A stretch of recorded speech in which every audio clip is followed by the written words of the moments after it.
In early 1942, the Pacific was a vast theater of war, where two great fleets, the Imperial Japanese Navy and the United States Pacific Fleet, felt the weight of destiny pushing them toward conflict. 6 months had passed since the attack on Pearl Harbor, and the Japanese believed that they held the initiative throughout the region. The small coral atoll known as Midway. Atoll lay roughly 100 miles northwest of Hawaii and nearly 2,500 miles from Japan.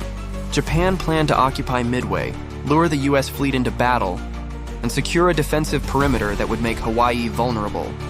But unbeknownst to Japan, U.S. cryptanalysts at Station Hypo in Hawaii had begun to crack Japanese naval codes and identified the code word for Midway, designated AF, and with painstaking effort deduced the date and the Japanese order of battle.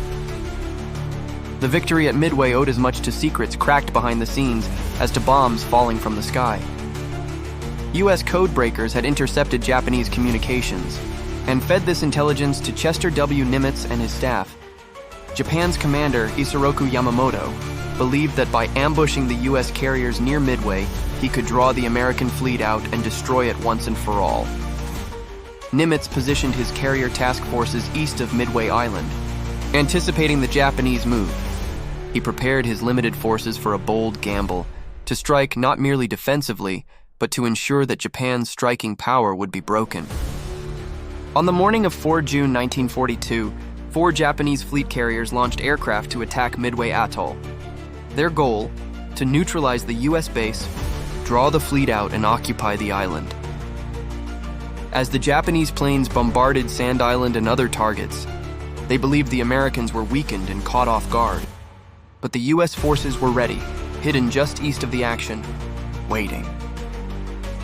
When the Japanese carriers' planes returned to rearm and refuel, U.S. dive bombers from the carriers USS Enterprise, USS Hornet, and USS Yorktown launched a surprise assault. In quick succession, the Japanese carriers Akagi, Kaga, and Soryu were hit and set ablaze. The Japanese carrier Hiryu, the only one still operational, struck back and damaged Yorktown. But before long, Hiryu too was discovered and destroyed by U.S. aircraft. Over the next 2 days, the Japanese fleet was in retreat. On 5th of June, the salvage efforts on Yorktown were underway. But on 7th June, the carrier sank after submarine hits. The Japanese had lost 4 carriers, hundreds of aircraft, and thousands of experienced pilots, losses from which they would never fully recover. For the Americans, though battered, the victory was decisive. The strategic initiative passed to the United States. For Japan, the momentum of expansion had been shattered.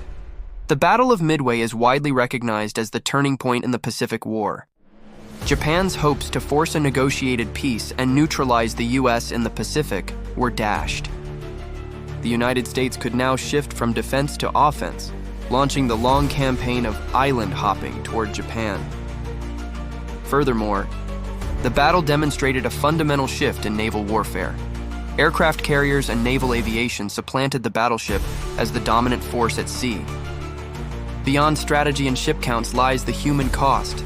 Pilots who flew long missions, sailors who fought fires and floods, men who faced death in swirling seas and burning decks. The individual tales of heroism and sacrifice became part of the legend of Midway. One U.S. survivor of Yorktown described the horror of the carrier listing, the deck aflame, the uncertainty of whether she would make it through the night. These are the stories that give meaning to the broader narrative.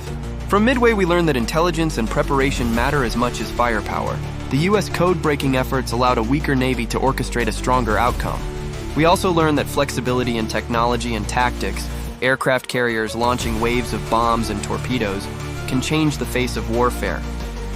Lastly, the battle's legacy persists.